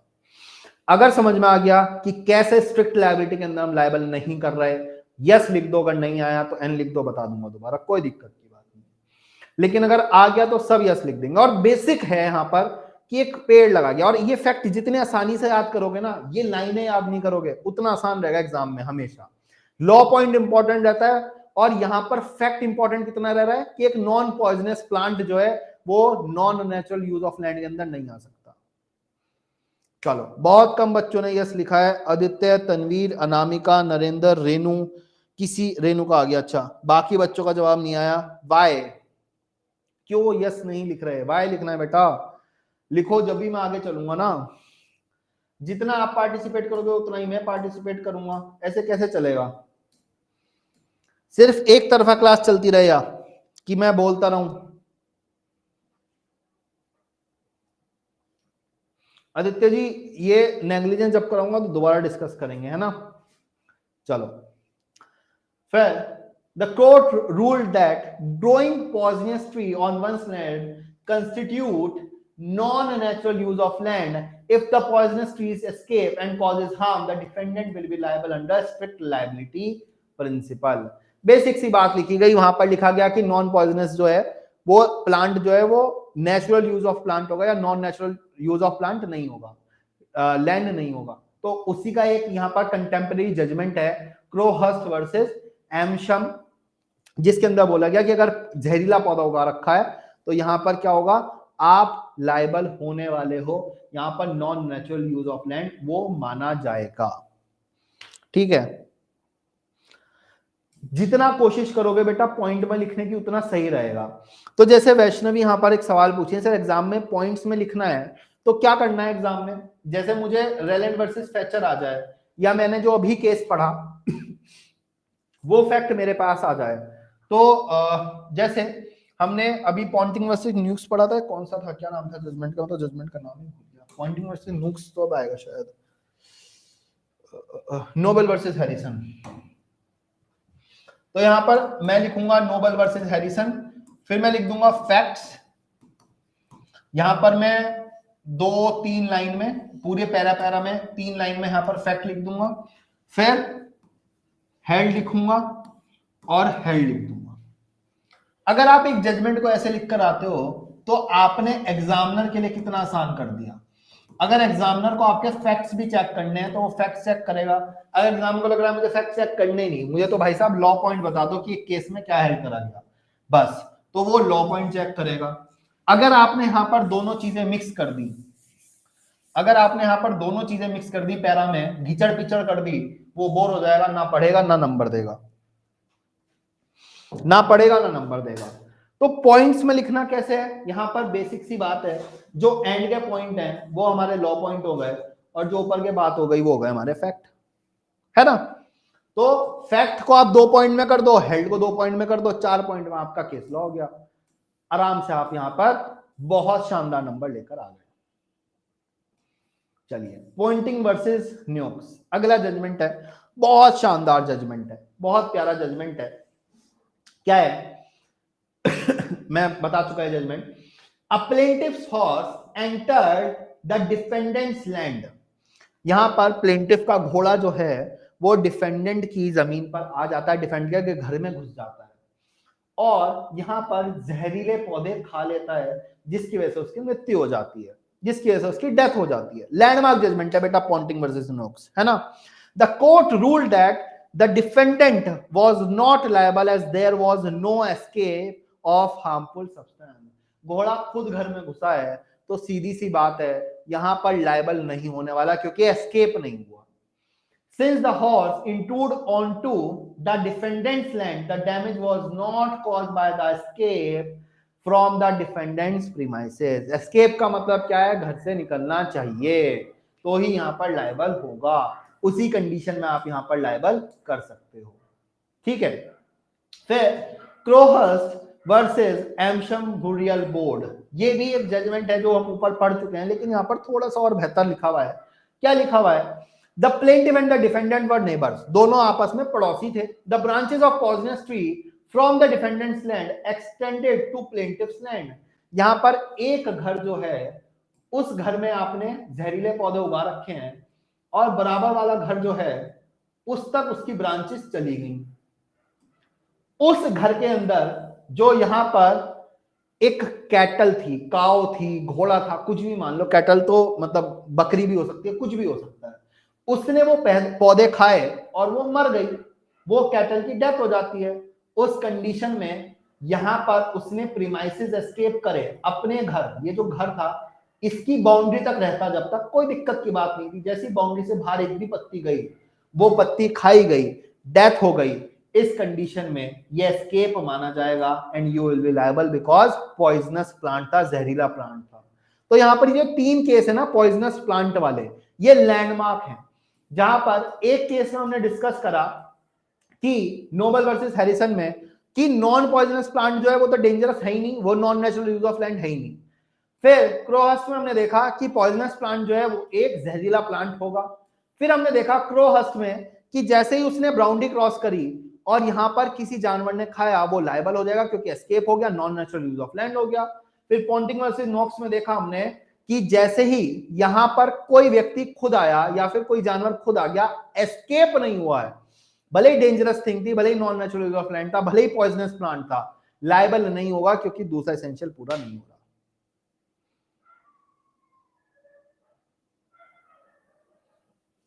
So when a case law, right, then should be right in points or para under fact and held. Fact and held करके करोगे तो सही है ना, ठीक है।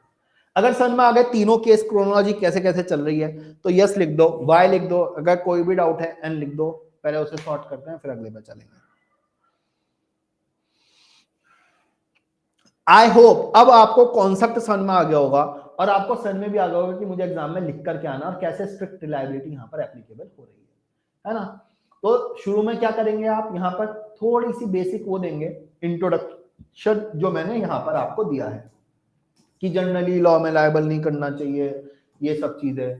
फिर आप लेलैंड वर्सेस फैचर का केस लिखोगे क्योंकि इस फैक्ट के अंदर यहाँ पर ले डाउन करा गया क्या कि स्ट्रिक्ट लायबिलिटी के यहाँ पर क्या स्ट्रिक्ट लायबिलिटी होगी, first time the principle of strict liability was discussed. फिर आप जाओगे एसेंशियल्स पर कि 2 एसेंशियल्स हैं भाई साहब इसके, यहाँ पर non natural use of land होनी चाहिए और एस्केप होनी चाहिए। फिर आप अगली हेडिंग बनाओगे जैसे बनी हुई है कि non natural use of land क्या होता है।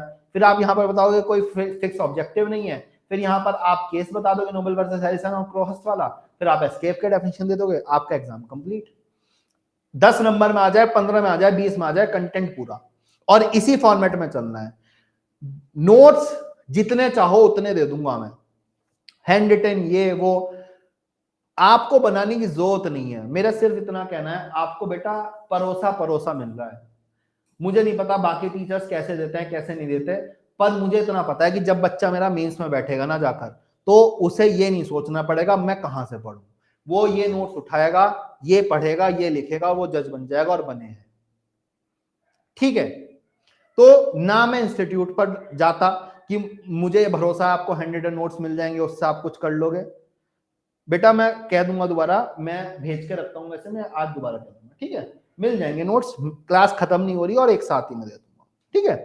तो ये मत सोचना कभी भी।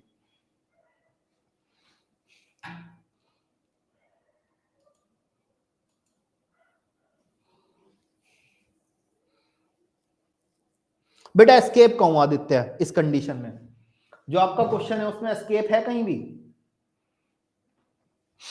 एस्केप है या नहीं है? नहीं है ना? तो स्ट्रिक्ट लायबिलिटी नहीं होगी। चलो अब यहां पर 5 एक्सेप्शन है स्ट्रिक्ट लायबिलिटी के, कि नो फॉल्ट लायबिलिटी, आपका कुछ वो भी नहीं है, नुकसान आपने कुछ करा भी नहीं, फिर भी आप यहां पर लायबल हो रहे हो। 5 कंडीशन ऐसी मेंशन करी जा रही है। In 5 conditions you are liable. 5 conditions ऐसी हैं जिसमें आपका कोई नुकसान नहीं है, फिर भी you are liable.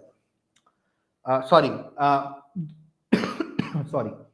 2 condition fulfil हुई, आपसे कोई गलती हुई, आप यहां पर लायबल हो गए। लेकिन 5 डिफेंसेस आप ले सकते हो। स्ट्रिक्ट लायबिलिटी के लिए आपको लायबल रखा जा रहा है, फिर भी 5 डिफेंसेस आप ले सकते हो जिसमें आपको बचाव हो जाएगा। स्ट्रिक्ट लायबिलिटी में आप लायबल हो गए, फिर भी आप बच जाओगे। पहला क्या है? प्लेंटिफ्स ओन डिफॉल्ट, जो हमें देखने को मिल रहा है किसके अंदर? पोंटिंग वर्सेस नोक्स के अंदर, है ना? मान लो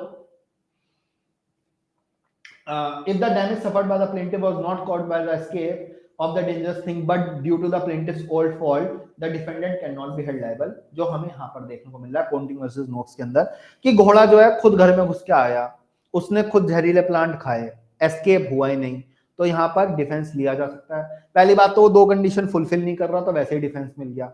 अब ये डिफेंस कैसे डेवलप हुए हैं? ये डिफेंस, कुछ डिफेंस ऐसे डेवलप हुए हैं कि कोई लैंडमार्क केस आया जिसमें 1000 करोड़, 200 करोड़, 100 करोड़ या उस समय के हिसाब से बहुत ज्यादा पैसा मांगा गया, सुप्रीम कोर्ट में बात गई, और सुप्रीम कोर्ट, मतलब सुप्रीम कोर्ट के तो नहीं, है तो हाउस ऑफ लॉर्ड्स और इनके जजमेंट्स हैं, जो जजमेंट्स हम पढ़ रहे हैं। लेकिन इंडिया का एग्जांपल मैं दे रहा हूं, जैसे यहाँ पर जो आरुषि मर्डर केस था, अभी वो सुप्रीम कोर्ट में नहीं पहुंचा, लेकिन उसके डिस्ट्रिक्ट कोर्ट के जजमेंट और उसके जो हाई कोर्ट के जजमेंट हैं, वो हम एविडेंस एक्ट के अंदर पढ़ते हैं। क्यों पढ़ते हैं? क्योंकि इतना ज्यादा लाइमलाइट में रहा, इतना ज्यादा न्यूज में वो केस रहा। अगर एग्जाम में आप लिख कर आते हो तो बड़ा शानदार इफेक्ट पड़ता है एग्जामिनर पर। तो सिमिलरली इन केसेस के अंदर यहां पर कुछ ज्यादा ऐसा हेल्ड नहीं करा गया। बेसिक लॉ पॉइंट, अगर एक इसेंशियल पूरा ही नहीं हो रहा भाई साहब, यहाँ पर प्लेंटिफ खुद घुस गया घर के अंदर, तो आप लायबल करोगे क्यों किसी को? यही बात इसके अंदर कही गई, कोई नई बात तो बताई नहीं। यही बात तो लिखी है कि अगर एस्केप हुआ ही नहीं है, खुद प्लेंटिफ आया, जो हमें नोक्स वर्सेस जो हमें पोंटिंग वर्सेस नोक्स में देखने को मिल रहा है, वही चीज यहाँ पर बता रहा है, और उसी का जजमेंट आप यहाँ पर लिख सकते हो। इसलिए मैंने दोबारा यहाँ पर मेंशन नहीं करा, जबरदस्ती लेंदी नहीं करे नोट्स, है ना? तो वही इसका एग्जाम्पल हो जाएगा। दूसरा, act of God. Act of God क्या कह रहा है? एक्ट ऑफ गॉड वही स्विमिंग पूल वाला एग्जाम्पल ले लेते हैं। ये सब वुड से हुआ, यहां स्विमिंग पूल है, 1 लाख लीटर पानी जो है वो यहां पर जमा कर रखा था, कैद कर रखा था, ठीक है। यहां पर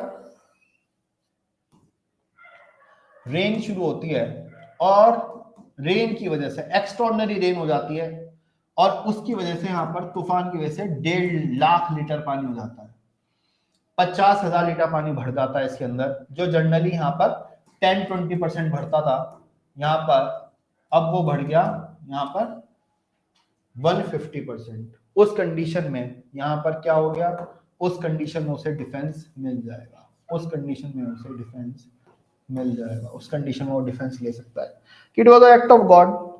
Act of God is a defense against strict liability when natural forces causes the escape of the thing from the defendant's land and beyond human foresight or control। जैसे एक बेहतर एग्जांपल दे देता हूं मैं आपको। घर था, लिखकर मत आना एग्जाम्पल, ये खुद लिखना भी मत, लिखना चाहो तो लिख लो, वैसे तो एग्जाम में ज्यादा मैटर नहीं करेगा, ठीक है, क्योंकि एग्जाम में डिफेंसेस ऐसे नहीं आते कि डिफेंसेस से लिख दो सिर्फ 15 नंबर का। जनरली 15 नंबर का क्वेश्चन आएगा, 20 नंबर का क्वेश्चन आएगा, तो वो ऐसा आता है कि भाई साहब डिफेंस भी बता दो, स्टेट लायबिलिटी क्या है वो भी बता दो, ठीक है। तो ऑलरेडी ज्यादा लिखने को होता नहीं है डिफेंसेस के अंदर, इसलिए बहुत छोटे छोटे चीजें हैं। यहाँ पर आपने क्या कर रखा था? एक शेर पाल रखा था, लायन पाल रखा था। अर्थक्वेक आता है, और उस वजह से यहां पर क्या होता है, ये जो वॉल है ये टूट जाती है, जो दीवार है वो टूट जाती है, शेर बाहर निकल जाता है और यहां पर मिस्टर ए मिस्टर बी को इंजर कर देता है, मार देता है। मिस्टर ए मिस्टर बी को यहां पर मार देता है, इंजर कर देता है।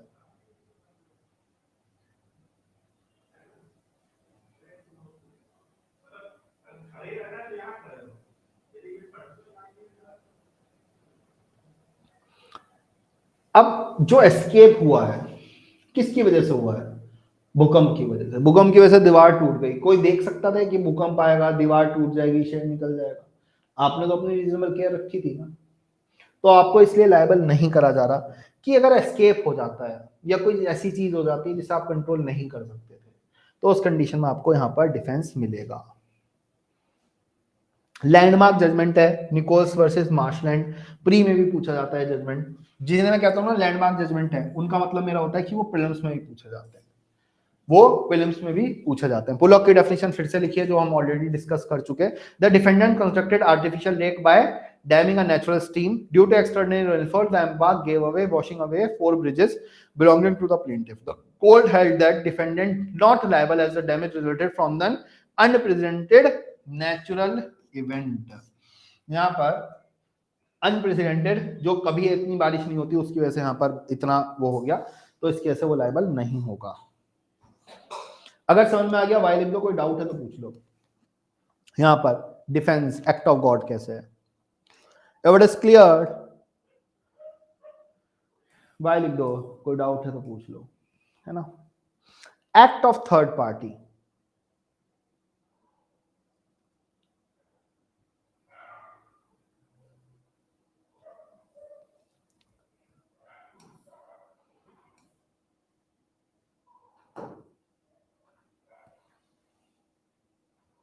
चलो एक्ट ऑफ थर्ड पार्टी,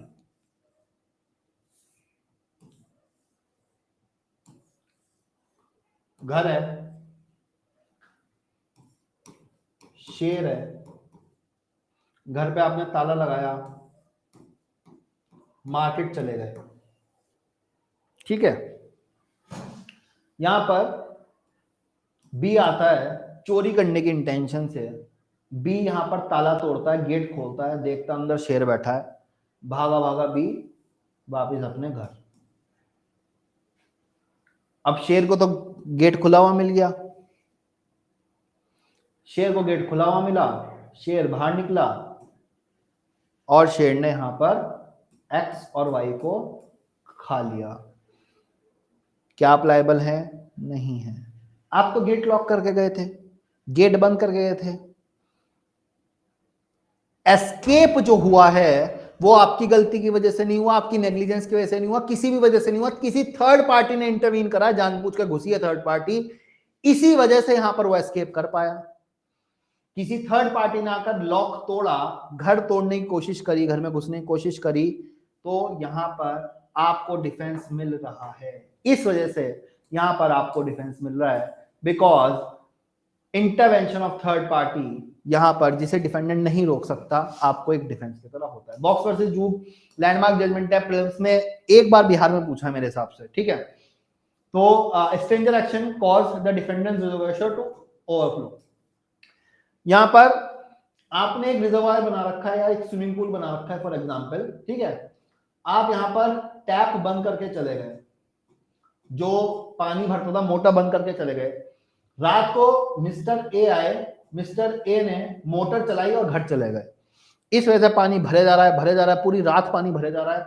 जहां पर 1 लाख लीटर पानी रहता था स्विमिंग पूल में, वो हो गया 1.5 लाख लीटर, क्योंकि कोई तीसरा आदमी यहां पर क्या करके चला गया, मोटर चलाकर चला गया। आप लायबल नहीं हो, हर किसी के लिए आप लायबल नहीं हो सकते, हर तीसरे व्यक्ति के लिए लायबल नहीं हो सकते।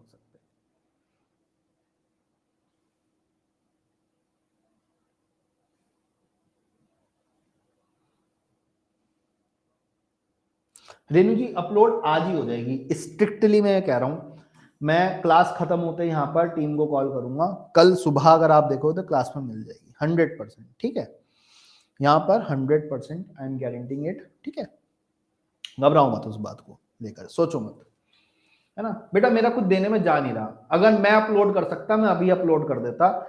मैं इन चीजों में बहुत ज्यादा पंक्चुअल हूँ, बहुत ज्यादा स्ट्रिक्ट हूँ, मुझे पता है एज ए मैं भी कभी स्टूडेंट रहूँ ना, मुझे भी मजा नहीं आता इन चीजों में, लेकिन you have to trust me in that, मैं आपको कॉल पर सुनवा सकता हूँ कि मेरा काम होता है यहाँ पर भेजना नोट्स की अपलोड कर देना। अपलोडिंग टीम अलग है जो अपलोड करती है, समझ रहे हो। तो मतलब फॉल्ट जो है वो अपलोडिंग टीम की तरफ से, और अपलोडिंग टीम की तरफ से भी कई बार क्या होता है कि जो अपलोडर था वो छुट्टी पर है, जैसे मैं आज छुट्टी पर हूं लेकिन मैं पढ़ा रहा हूं, अपलोडर हो सकता है कि उसके पास एक्सेस ना हो इंटरनेट का, लैपटॉप का, तो हो जाती हैं चीजें, है ना। लेकिन ये पीडीएफ पूरी की पूरी 31 पेज की बन चुकी है, लगभग आपकी 45 पेज तक की जाएगी, 45 से 50 पेज तक की पूरी पीडीएफ एक साथ दे दूंगा, हिंदी की अलग दे दूंगा, इंग्लिश की और दे दूंगा।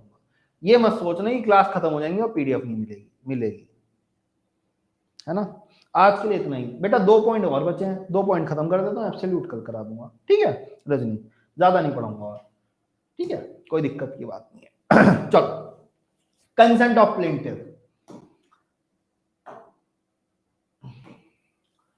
यहां पर घर में शेर है, पड़ोसी कहता है शेरों को तो हमने बचपन से पाला है, शेरों में ही पले हैं हम तो, किसी दिन शेर जो है मेरे घर छोड़ दो, मैं भी देखूं, मजा आता है, मजा आएगा, है ना। शेर के साथ खेले हुए बहुत टाइम हो गया, आपने शेर छोड़ा, उसके घर गया, उसे खा गया, भैया आपकी गलती। वही यहाँ पर चौधरी बनना था, वही यहाँ नेता बनना था। यहाँ पर प्लेंटिफ ने एक्सप्लिसिटली या इम्प्लिसिटली यहाँ पर कंसेंट दी है कि आप उसे मेरे घर आने दीजिए, यहाँ पर मुझे कर दीजिए, डिफेंडेंट लायबल नहीं होगा, यहाँ पर डिफेंडेंट लायबल नहीं होगा, है ना। खुद कह रहा है वो छोड़ दो मेरे घर पर। स्टैट्यूटरी अथॉरिटी, वो तो डिफेंस है ही है ना। बड़ा प्यारा टॉपिक है, इसे जब हम करेंगे मजा आ जाएगा स्टैट्यूटरी अथॉरिटी को, ठीक है। An act authorised by statute serve as defence under Rylands versus Fletcher, statutes permit defendant to bring collect a thing on their land। अब जैसे वही जू के अंदर शेर लाने के लिए अलाउ कर दिया, वैसे तो शेर लाना अलाउ नहीं है, पर जू के अंदर ताकि लोग देख सकें, सांप को अलाउ कर दिया। मेडिकल पर्पज से कुछ जहरीले सांप आप अपने पास रख सकते हो, कुछ जहरीले टॉक्सिन आप रख सकते हो मेडिकल पर्पज से, कंस्ट्रक्शन पर्पज से, या फिर जैसे फर्टिलाइजर है, फर्टिलाइजर जब बनता है तो बहुत जहरीली गैस से बनता है ना। सरकार ने कहा कि जो फर्टिलाइजर कंपनीज होंगी वो जहरीली गैस जो है स्टोर कर सकती हैं, कोई दिक्कत नहीं है क्योंकि जरूरी है, तो स्टैट्यूट ने अलाउ कर दिया। अब भाई साहब वो उड़ गई, मर गई, लोग मर गए, कोई फर्क नहीं पड़ रहा, ठीक है, स्टैट्यूट ने यहाँ पर अलाउ कर रखा है ना। और इसीलिए यहाँ पर प्रिंसिपल आता है, the principle of MC Mehta, इसलिए जजमेंट आता है एब्सोल्यूट लायबिलिटी का MC Mehta versus union of India, landmark judgment. अब तक अगर ये जजमेंट जितने भी एग्जाम हुए हैं, जजमेंट आने के बाद 200 बार से कम पूछा गया हो, चाहे मैं ये 200 बार कैसे कर रहा हूं इंक्लूड, यूपीएससी कर रहा हूं इंक्लूड इसके अंदर में, जितने भी एग्जाम होते हैं, एलएलबी एंट्रेंस एग्जाम होता हो, एलएलएम एंट्रेंस एग्जाम होता हो, एआईबी होता हो, कुछ भी होता हो, है ना। प्लीज रिव्यू ले लीजिए बच्चों से रिलेटेड टू एनवायरमेंट। जी Anamika ji sure, I am open to it. Classes खत्म, मतलब आज की क्लास खत्म, यहाँ पर कल करेंगे एब्सोल्यूट लायबिलिटी और थोड़ा सा डिफेंडेंट। कल की क्लास मैक्सिमम 1 घंटे की होगी, ज्यादा टाइम नहीं लूंगा कल में, ठीक है, और परसों छुट्टी होगी, है ना। चलो जी अनामिका जी, प्लीज काइंड प्रवीण, आज नहीं तो कल हो जाएगी, आज मैं यहाँ पर कह दूंगा, दोबारा भेज दूंगा, लेकिन अगर वो अपलोडर जो है घर चले गए होंगे वो अपने, तो देर आर चांसेस की ना हो, है ना, कल सुबह तक हो जाएगी बेटा। और बताओ, चलो हाँ जी, अगर समझ में आया यहाँ पर अभी तक जो जो पढ़ाया तो यस लिख दो, कोई डाउट है तो एन लिख दो। अगर जो पढ़ाया मैंने इफ इट इज क्लियर या तो वाया लिख दो, कोई डाउट है तो पूछ लो। सर मेरे को थर्ड पार्टी एक्शन वाला कंफ्यूजन क्लियर हो गया, क्योंकि वो इंडिपेंडेंट कॉन्ट्रैक्टर था तो वो डिपेंडेंट कंट्रोल नहीं था, राइट बेटा। वाइकरियस लायबिलिटी करूंगा ना प्रकाश, तो ये कंफ्यूजन दूर कर दूंगा सारे। वाइकेरियस लायबिलिटी जिस दिन पढ़ाऊंगा उस दिन मजा आ जाएगा आपको, बहुत बहुत मजा आएगा, मतलब जो आपने किताबों में पढ़ रखा है उससे कुछ अलग पढ़ाऊंगा, है ना।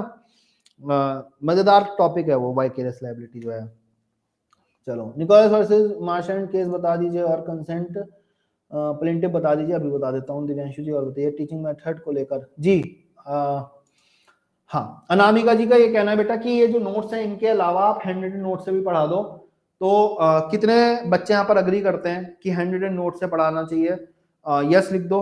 कितने बच्चे नहीं चाहते कि नहीं, तो वो लिख दो, है ना। आई विल कंसिडर इट, लेकिन यहाँ पर अगर ज्यादा डिमांड होगी तो फिर मैं जल्दी से जल्दी करता हूँ उस चीज को, है ना। मैं ओपन कर देता हूँ चैट ताकि यहाँ पर देख सकें ये भी अनामिका जी भी। पीडीएफ इज एनफ, मेरे को तो पीडीएफ ठीक लगती है, ठीक है। नो सर, नो सर, सो वोटिंग करा लो। वोटिंग करा रहा हूँ बेटा, ओपन कर दी मैंने चैट, प्राइवेट थी पहले, है ना। हाँ, रोज रोज का नहीं रहेगा, एक साथ ही करूंगा बेटा क्लास।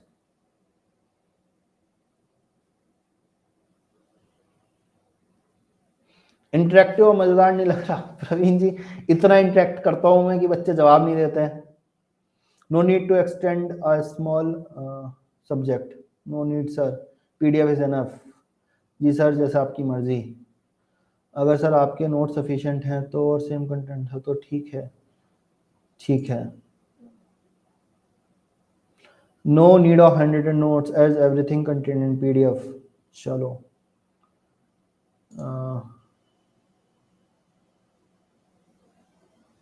बेटा एक्चुअली प्रवीण डिक्टेट कराने में क्या होगा ना, एक छोटा सब्जेक्ट है टॉट, उसे मुझे एक्सटेंड करना पड़ जाएगा, है ना। तो डिक्टेट करने में क्या है, मैं डिक्टेट कर दूंगा, ये चीजें मैं यहाँ पर अपने पास फोन में रख लूंगा, या मैं खुद प्रिंट आउट रख लूंगा, खुद लैपटॉप रख लूंगा, उन्हें पढ़ पढ़ के सुनाता रहूंगा। लेकिन अगर मैं पहले मेहनत कर रहा हूँ आपकी क्लास से ताकि आपका समय बच सके, आपको मैं यहाँ पर अगर 1.5 घंटे भी पढ़ा रहा हूँ तो आप 1.5 घंटा पढ़ो एक्चुअल में, तो मेरे हिसाब से वो बेनिफिट रहता है ज्यादा, ठीक है। कभी जब सीआरपीसी वगैरह करेंगे तो कुछ चीजें डिक्टेट भी करेंगे, क्योंकि हर चीज वहां पर रिटर्न भी नहीं हो सकती, प्रोसीजरल लॉ है। लेकिन अगर थ्योरेटिकल लॉ पढ़ना है, सब्सटेंटिव लॉ पढ़ना है, तो वहां पर मुझे डिक्टेशन लगता है कि अनजस्ट कर रहा हूं मैं आपके साथ, मैं अपना समय बर्बाद कर रहा हूं और आपका समय बर्बाद कर रहा हूं, ठीक है। चलो, वो दिक्कत है।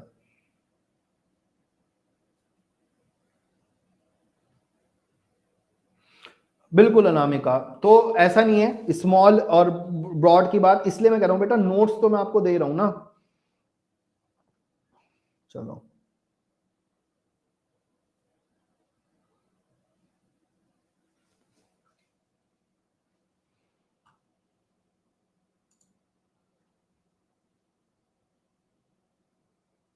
ठीक है अनामिका, एक बार मैं जरूर मंगा लेता हूं। मुझे आपको थर्सडे तक का टाइम देना पड़ेगा, क्योंकि मैं खुद आउट ऑफ स्टेशन हूं, है ना। वो आपको कैमरे से पता चल रहा होगा, मैं खुद अपने आप को लाल लाल दिख रहा हूँ तो थोड़ा है इशू, ऐसे ही सब।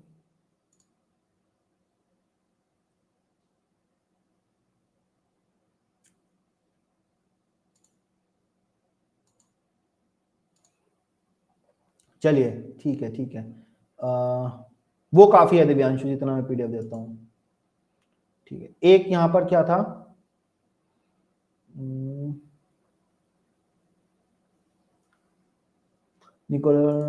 कंसेंट बता दिए। कंसेंट बेटा दिव्यांशु इतना सा है देखो कि यहाँ पर आपने शेर पाल रखा है, ठीक है, और मैं आपका पड़ोसी हूं। अब किसी दिन हम दोनों बैठे थे और मैं कहने लगा शेर के साथ तो मैं बचपन से खेलता आ रहा हूँ, शेर के साथ तो मैं ये करता हूँ, शेर के साथ मैं खेलता हूँ, शेर मुझे बहुत प्यार करते हैं। कल ऐसा करो, अपना शेर जो है मेरे घर भेज देना, ठीक है। आपने कहा ठीक है सर, अगर आप इतना इंसिस्ट कर ही रहे हो। आपने अपना शेर जो है मेरे घर भेज दिया, एस्केप हो गया, है ना। अब शेर तो घर जो आया था वो मेरी कंसेंट से आया था, तो मैं आपको लायबल नहीं ठहरा सकता अगर शेर मुझे खा जाए या शेर मुझे चोट पहुंचा दे, मेरी कंसेंट थी, है ना। वाली चीज है। निकोलस वर्सेस मार्शलैंड वाला जजमेंट कौन सा है यार?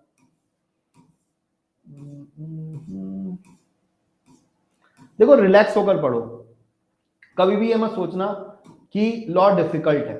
बहुत आसान सब्जेक्ट है, ठीक है, बहुत आसान है, डिफिकल्ट नहीं है बिल्कुल। थोड़ा सा रिलैक्स होकर पढ़ना है, चीजों को डिफिकल्ट तरीके से मत लो। डिफिकल्टी ये लो कि मैं दिन में कैसे ज्यादा से ज्यादा आउटपुट ले सकूं, ये सोचो मैं कैसे यहाँ पर ज्यादा याद कर सकूं, ज्यादा पढ़कर अच्छा बन सकूं। अगर आप वो चीजों में चले जाओगे ना कि कॉन्सेप्ट डिफिकल्ट है, कॉन्सेप्ट डिफिकल्ट नहीं है, ठीक है। The defendant constructed artificial lake by damming by washing away footbridge, act of God का था बेटा, एक्ट ऑफ गॉड का था। जो मैंने एग्जांपल दिया ना निकोल्स वर्सेस मार्शलैंड, ऐसा मान लो जैसे सिंपल सी बात है, यहाँ पर स्विमिंग पूल था, 1 लाख लीटर पानी इसके अंदर था, कोई दिक्कत की बात नहीं है। किसी दिन क्या होती है, बारिश होती है बहुत ज्यादा, ठीक है। इस केस में तो ये हुआ बारिश हुई बहुत ज्यादा, इस वजह से स्विमिंग पूल से पानी जो है ओवरफ्लो हो गया और आपकी जो क्रॉप्स है वो खराब कर दी। तो इस कंडीशन में मैं लायबल नहीं हूंगा, क्योंकि क्या था यहाँ पर एक एक्ट ऑफ गॉड था। उस कंडीशन में एक एक्ट ऑफ गॉड था, 1 लाख लीटर की जगह 1.5 लाख लीटर पानी हो गया, है ना। यस रेनू, मेरी पीडीएफ काफी है। प्रवीण आज हो जाएगी अपलोड, आज नहीं तो मतलब कल सुबह, ठीक है। मेरे हिसाब से दिव्यांशु जी इससे ज्यादा हो नहीं सकता, मुझे बताने से ज्यादा मिला कहाँ, ठीक है। तो मेरे हिसाब से it's enough, it's enough, it's enough according to me. इससे ज्यादा किसी एग्जाम में आप लिख नहीं सकते, इससे ज्यादा कुछ और पढ़ने को भी नहीं मिलेगा। फिर ऐसे जजमेंट्स, जैसे क्या होता है ना, मैं बताता हूँ क्लास में ये चीज भी, उत्तराखंड में आदत है काफी कि किसी भी चीज में लिख देती है कि XYZ बताओ और support your answer with relevant judgment. अब क्या दिक्कत है उत्तराखंड के साथ, ये लिख दिया जी जजमेंट के साथ बताओ, मैंने दिया है मेंस वगैरह तो मुझे पता है। तो उसमें हम क्या करते थे, राम कपूर वर्सेस श्याम कपूर, ये तो मजाक की बात हो गई, लेकिन थोड़े से रियलिस्टिक नाम लेकर हम यहाँ पर अपने मर्जी से नाम लिख देते थे कि ये जजमेंट है, और लॉ पॉइंट तो हमें पता ही है। तो in the end law point इससे ज्यादा कभी नहीं हो सकता कुछ भी जो मैं बता रहा हूं, है ना। That's more than enough. तो ये चीज हमें समझनी पड़ेगी कि बर्डन हम अपने आप को कितना भी कर सकते हैं, आउटकम किस चीज से निकल रहा है। यहाँ पर 80-20 रूल होता है, आज पढ़ना 80-20 रूल, यूट्यूब पर वीडियो देख लेना, कहीं पर मिल जाएगी, यू वुड नो मैं क्या कह रहा हूं, और मैं उसमें विश्वास करता हूं। 80-20 रूल जीवन में से अपना लो, प्री तो निकल जाएगा पहली बार में ही, अभी अगर पढ़ भी रहे हो तो भी हो जाएगा। बहुत है बेटा अनामिका, 100%। बिल्कुल दिव्यांशु, बिल्कुल ठीक है, जो मैं पीडीएफ दे रहा हूं that's enough from my side. और बाकी कहीं और से पढ़ के देख लेना, कुछ और एक्स्ट्रा मिल रहा है क्या, मुझे बता देना सर ये एक्स्ट्रा मिला था मुझे, नहीं होगा बेटा, है ना। यू हैव टू ट्रस्ट, एक कहावत है, leave it to the pro, you have to leave it. अगर ट्रस्ट नहीं है तो हमसे पढ़कर भी कोई फायदा नहीं है, you are just wasting your time, और हम पे नहीं है तो किसी पर भी नहीं होगा, है ना। ये देखो कितना प्यारा तुम्हें मैं स्ट्रिक्ट लायबिलिटी और एब्सोल्यूट लायबिलिटी में डिस्टिंग्विश दे रहा हूं। आपको लग रहा है कि चीजें हो नहीं रही, ऐसे थोड़ी होगा, लगने से नहीं होता, प्रूव करना पड़ेगा कि हो नहीं रही तो मानूंगा मैं, ठीक है। चलो मिलते हैं फिर कल 6:15 बजे, 1 घंटे की क्लास होगी, एब्सोल्यूट लायबिलिटी कराऊंगा, डिफरेंस बिटवीन स्ट्रिक्ट और एब्सोल्यूट करा दूंगा, फिर डेफर्मेशन करेंगे परसों को जो छुट्टी है थर्सडे को। 700 नोट्स में ज्यादा कंटेंट है तो क्या बेटा, ज्यादा कंटेंट मैं आपको दिखा दूंगा, कोई दिक्कत की बात नहीं है ना। अनामिका मैं मंगवा लेता हूँ, दिखा दूंगा, ये मत सोचो, ठीक है। चलो ज्यादा है या यूजलेस है बात उसकी है, यूजफुल कितना है उसके बारे में बात है। चलो अब आपने रियल प्रॉब्लम बताई ना मुझे अनामिका की, ज्यादा कंटेंट है यहाँ पर कम है, ये आपने पॉइंट बताया, तो उसको ध्यान में रखते हुए मैं जरूर जस्टिफाई करूंगा, ठीक है, घबराओ मत। रेट कर देना जितने भी बच्चे हैं, मिलते हैं फिर, ठीक है कल। चलो थैंक यू बेटा, थैंक यू यार। मैं तो मेंस आंसर राइटिंग अप्रोच के हिसाब से देता हूँ ना कि मेंस में क्या लिख कर आना है, मैं उल्टा सीधा क्यों पढ़ाऊं। चलो bye bye bye bye bye.